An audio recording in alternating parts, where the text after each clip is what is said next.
just like, I don't need you home with blood on you. Right, or right. being seen, or your mom just like seeing anything like that.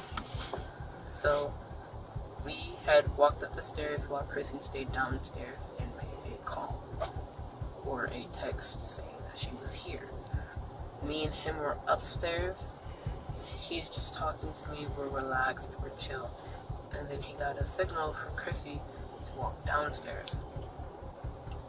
We walk downstairs, and he tells me to wait on the top of the stairs. And he had a weapon with him.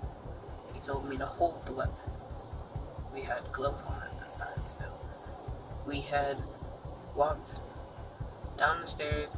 He had approached the boy, and Chrissy had moved back and walked down the stairs fully. Did you know this boy or no? No. Okay. When the boy tried to make a run for it, after Andre approached him and was like, yeah, we have a problem. And he has me standing behind with a weapon. So he tells me, Chrissy looked at me, and he made a run for it, and I'm like, okay, weapon's just for intimidation, I'm gonna put this down.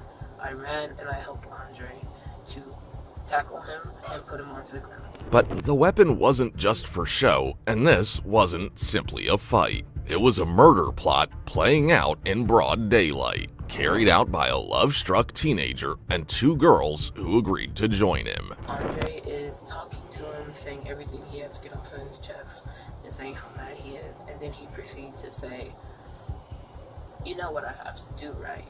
That I have to hurt you. I have to get you back for what you did. And the boy is like, you don't have to do this. I won't bother you. I won't say nothing. I haven't seen you guys. I won't say anything. Nothing. And I'm just thinking, okay, Andre's probably going to hit him or punch him. And then everything else is just, he's just going to get into a fight. We're going to leave. Andre asked for the weapon after explaining to him that he was going to kill the other boy. He had asked for the weapon, and I just handed it to him, because I was like, I don't know about this, but I'm like, okay, maybe you're joking, because me and Andre are playful. We like to mess around, and we do play fight, and we're just very sibling type relationship. Right.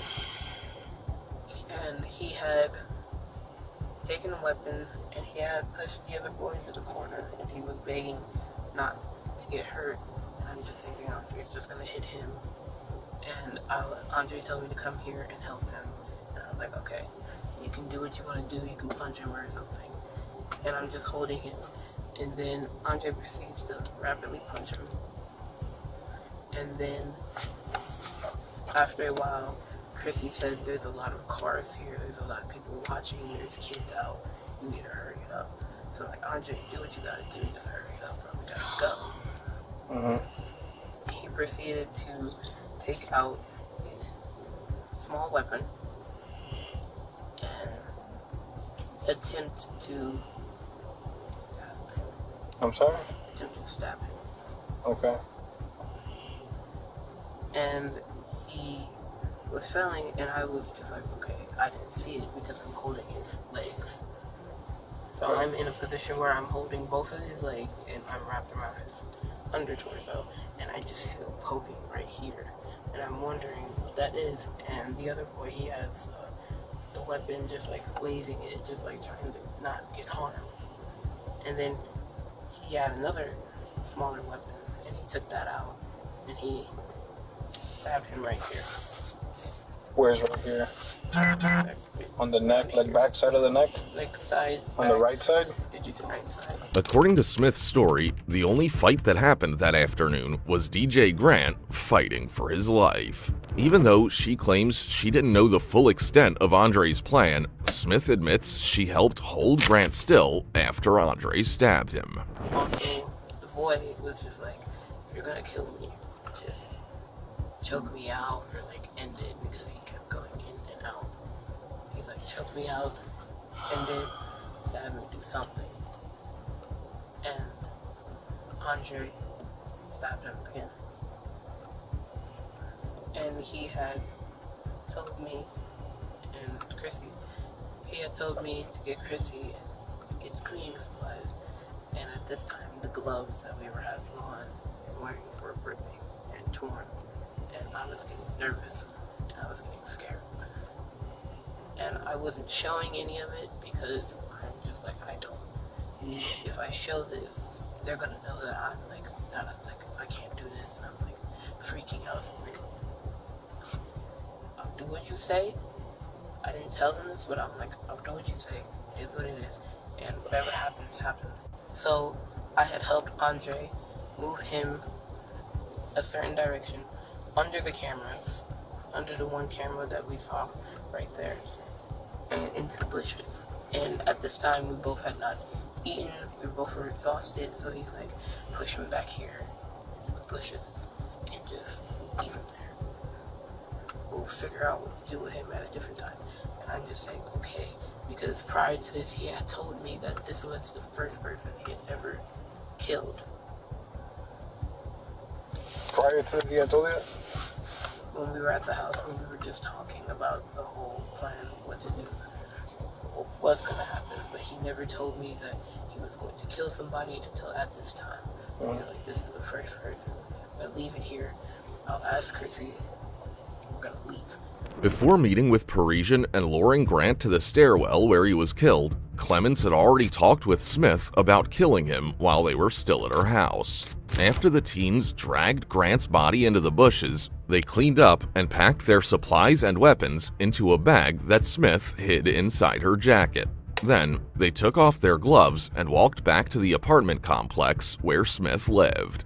Outside the complex, in an open grassy area visible to residents nearby, they set out to destroy the evidence. Using gasoline, they started what Smith called a bonfire, throwing in the bloody clothes. As the fabric burned, they stood around the fire, talking about their fears and what might happen next. That's when a security guard from the complex approached them, turning them from witnesses of the crime itself into witnesses of the aftermath.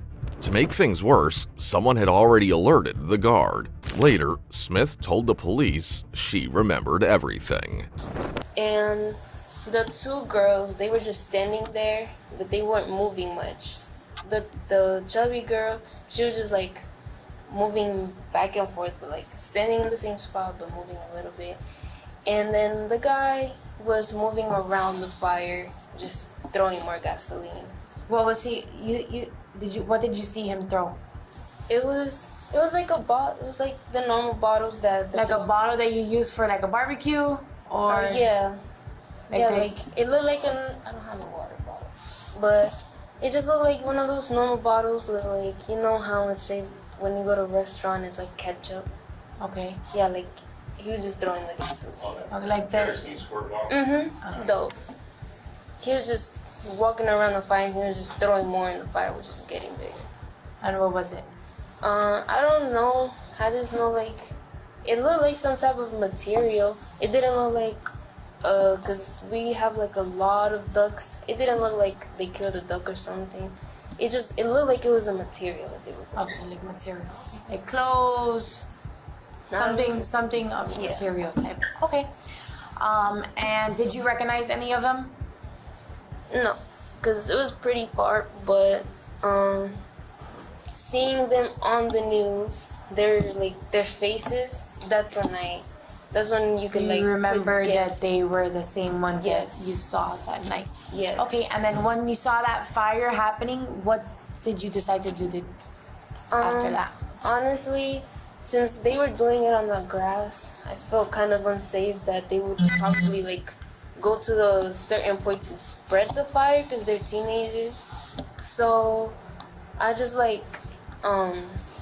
slowly I walked really fast, and I went to the other side of Sherman Circle, the other side of the complex of Lake Vista. So the other side of like where the leasing offices. Mhm. So you were able to see their face clearly. If you were ever able to see them again, you would recognize them.